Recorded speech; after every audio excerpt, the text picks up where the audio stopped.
Hello, my name is Grace Wanjiku Wamboi, watu wananijuanga kama Bella. Yeah, I'm here to speak more about lifestyle, more about endometriosis, more about food. Yeah, starting with lifestyle, my lifestyle has not been that good, but I've tried a lot. Yeah, so lifestyle, it comes with food, what you eat, exercise that you do to have a good body, your health, mostly health. Imekuwa like an issue since I was 17 years. That when I realized I had endometriosis. It's been a big challenge to me cause sikuwa naijua. So like nimekuwa like nikisuffer. So whenever I have my menstrual period, the pain, I felt like I'm in a world like someone, I'm in a world like, I don't know how to explain it. It's a world like full of pain, full of anxiety, so I couldn't explain to anybody. Till when I told my sister about it, she was like, no, it's just a normal period. You have to accept, take just Buscopan, painkillers, but it could not work for me. So most of the time, nilikuwa naandikwa job, alafu hawakuwa naweza kutolerate the pain, because when the pain start, I could miss like 2 weeks before I go back to work. So I could notice something was wrong, but my sister was saying, no, it's just a normal period. So I continued that way. Kwenda hosi, wananiambia it's just a normal period, wananipatia glucose, wananiekea maji, so ilikuwa kitu mbaya sana. Till I went to this hospital, St. Anne Hospital. There I did my first scan and wakaona, the first thing they told me it was endometriosis, yeah. So, but I couldn't understand anything, so I thought it was something of cancer and some shit like that. Because the pain I had, it was like someone was stabbing my stomach, so I couldn't understand anything. Because it led to severe pain until I could faint sometimes. I could pass out, so I felt like I was cursed, something like that. So they had to make me understand what is this. So they said it's endometriosis. What you do after your period, just come and see us. So wakaniandikia medication, some painkillers, wakanidunga injection. It was tramadol and Buscopan. The injections were crazy because I could vomit the whole time. Yani natapika, sikuwa na time ya kurest.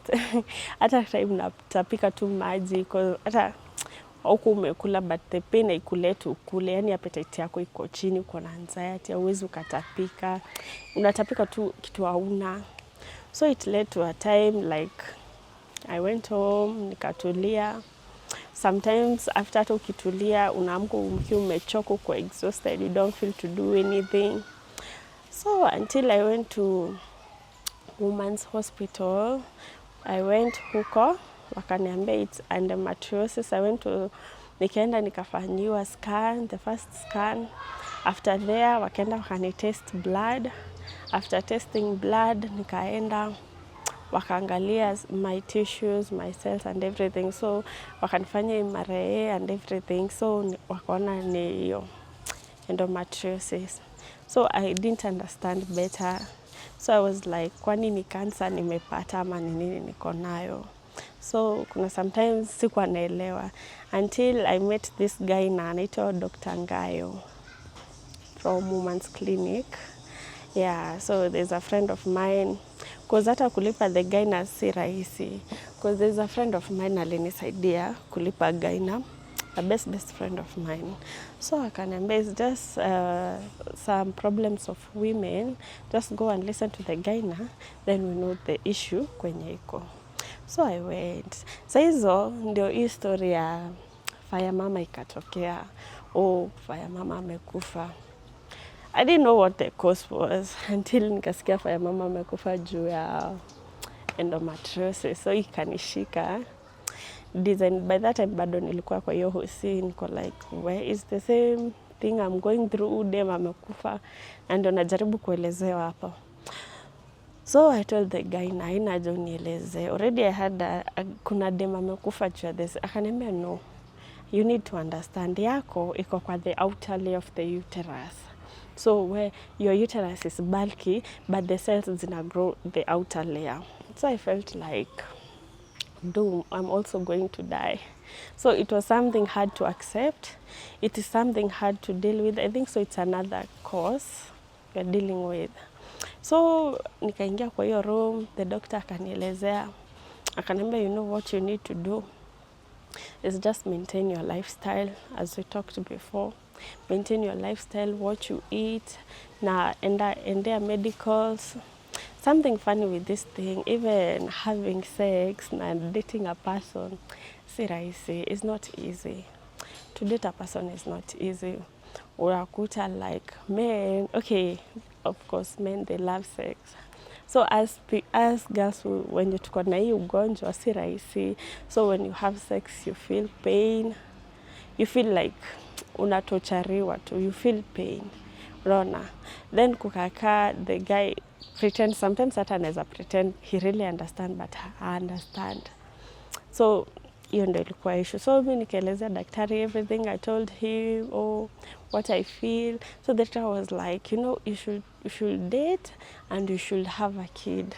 So that was the worst moment. Akikwambia upate mtoto, mimi niko like, napata aje mtoto? Like have sex ni shida. Then all of a sudden unaniambia I have a kid. I was like, are you okay? Nikamuuliza, but I really asked the doctor, are you okay? Hanuza, what's wrong? Kambe, having sex with this thing is not easy.